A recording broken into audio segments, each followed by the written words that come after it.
Greetings everyone, welcome Chess Advanced. And this game is from 1959, and this game is played between two absolute legends, two former world champions. With the white pieces, we have Mikhail Tal, and with the black pieces, we have Vassily Smyslov. I've already shown a game from 1959 candidates between these two. This is the second game they played, and this one is even better than the first one. And you're gonna absolutely love this game. So without further ado, let's start with this game. Tal is with the white pieces, starts with e4, and we have c5 going for the Sicilian defense. Definitely it's going to be attacking game because now we have a Sicilian on the board. We are knight to f3, d6, just going for d4, c captures, knight captures, going for the open variation, knight to f6, and just knight to c3. The standard moves, we have e6, bishop to e2, a6, and just castles. And here knight bd7, f4, b5, just going for that Scheveningen variation, and we have this knight bishop to f3, bishop to b7, but just a3. And now here queen to c7. Now white is going to try and push those pawns and attack on the king side, while black is going to ignore him and try and attack on the queen side. But here the issue is that only happens when you actually castle queen side here and try and attack on those side. But Tal has castled king side, and he's going to attack on the king side. So this is just Tal. This is just the way he played. Here just queen to e1, but now just bishop to e7, and here just king to h1. Just a calm before the storm, because you should, whenever there is a dark square bishop, you should always play this move beforehand to not get into any of the discoveries. And here just rook to b8, but now just b3. Now defending against any of that, castles bishop to b2, just getting this bishop beautifully aligned against this diagonal. Yes, there are a few more pieces, but they will be dragged into the attack. Here rook f to e8, queen to g3, and here bishop to f8. This bishop will act as a very nice defender. And let me tell you that these players have been absolutely playing with engine precision up until here. Rook a to e1, e5, and actually this is also, I mean, by today's standards this is also theory, but with that time standards, I mean, this was all well-known theory even by then. Here knight to f5 was played, but here you could also go for this f captures, and here after d captures, knight to f5, g6, and here after rook to d1, you cannot capture because obviously there's a pin. Just in case you missed that, h5, and here queen to g5, knight to h7, and just knight to h6 check, and most probably you're just going to repeat moves and it's going to be a draw. But here, avoiding all of this, just knight to f5, king to h8, and just queen to h4. And now there are a lot of troubles because here these knights are slowly but surely getting into the position, and they're going to be a thorn in a Smyslov's position. Here just e captures, queen captures, and getting this knight to the centralized square, which is the best move. And here the best move, just rook to e3. This is the absolute best move in this position. G6, but here just knight goes, and you don't want to capture, because as long as white has that bishop, I mean, it's going to be very much difficult. You're going to need that bishop for protection. And here bishop to g7, but now just knight to d5, another knight into the game, and we have knight captures, pawn captures, and just here f6. And after playing this f6, Smyslov thought that there's nothing in the position and he could get away, but now just bishop to e4. And now there is just too much pressure against the king side. Queen is on this side, but it is also guarding this. So he could get away. He is the one who's better in this position because Tal has sacrificed too much for the attack, and if the attack fails, you're definitely gonna lose the game. Here g5, absolute engine precision. This is the best move in this position that you can play. And here just the to now from here onwards, every move played by these two are just absolute engine moves. Queen to f5, top engine recommendation. Bishop captures, top engine recommendation. Queen caps on f6 with a check. Bishop blocks. Queen to f5, all top engine moves. Knight to g6, rook to h3, engine move. Bishop captures, and here just going for this queen captures on g6. Definitely you cannot capture because of that pin. And here just rook to e7, just adding another defender just in case. So Tal has sacrificed a piece for the attack.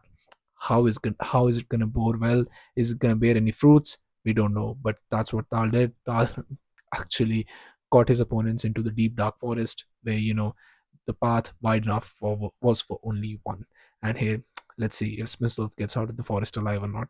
Here rook to h6, but now just rook to g8, just moving the queen out of there. Queen to f5, bishop to c8, attacking the queen. Queen to f3, and just g4, attacking the queen once again.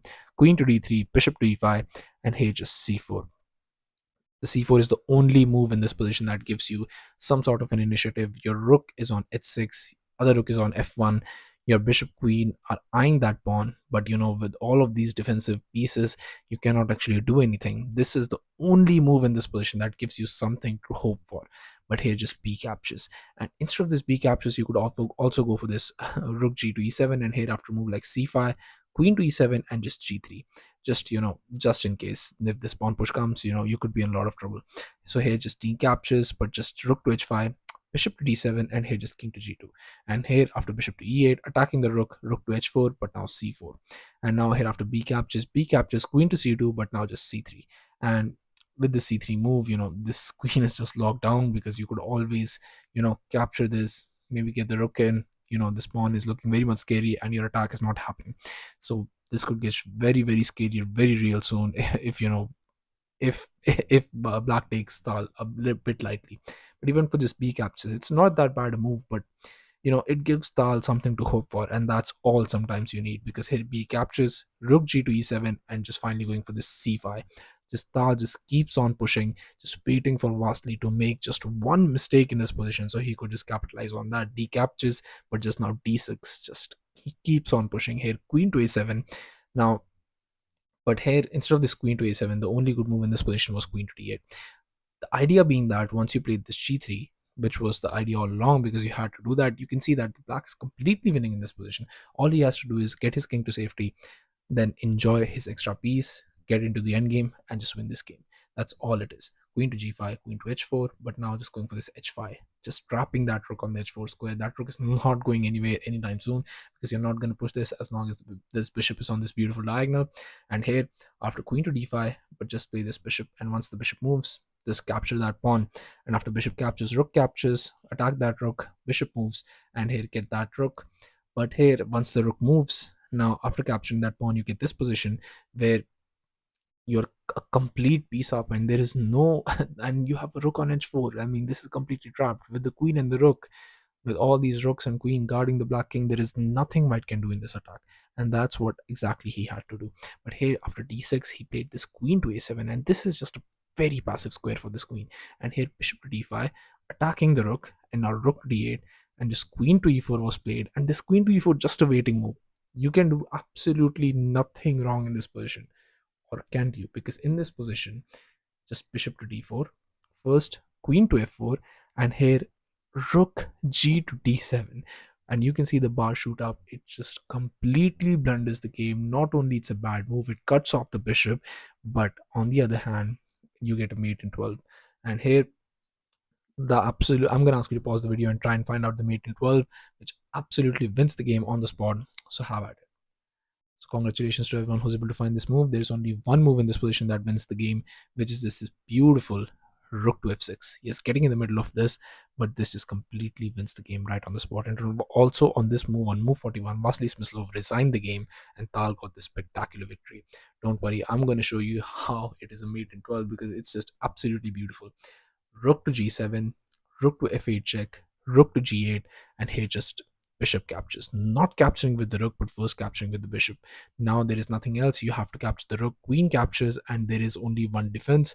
So here just queen to g7, but just queen caps on c8, just grabbing that piece. And here after queen to e5, just pushing that pawn.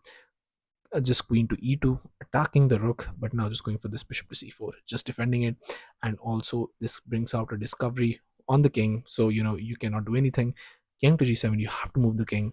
Queen to f8 check, king moves forward, this bishop caps on e2, g3, but now d8 queen. Here bishop g, here just c4, because you have absolutely nothing. Queen to g8 check, bishop to g7, blocking this. But now this beautiful queen to f6 checkmate, because this is just pinned, and there is that bishop is guarding that square. So absolutely beautiful mate in 11 that Smyslov and Tal both saw, and Tal got this spectacular victory just after playing this beautiful rook to f6 move. So yeah, thank you all for watching. I'll be coming back with games like these, so stay tuned for that, and I'll be seeing you guys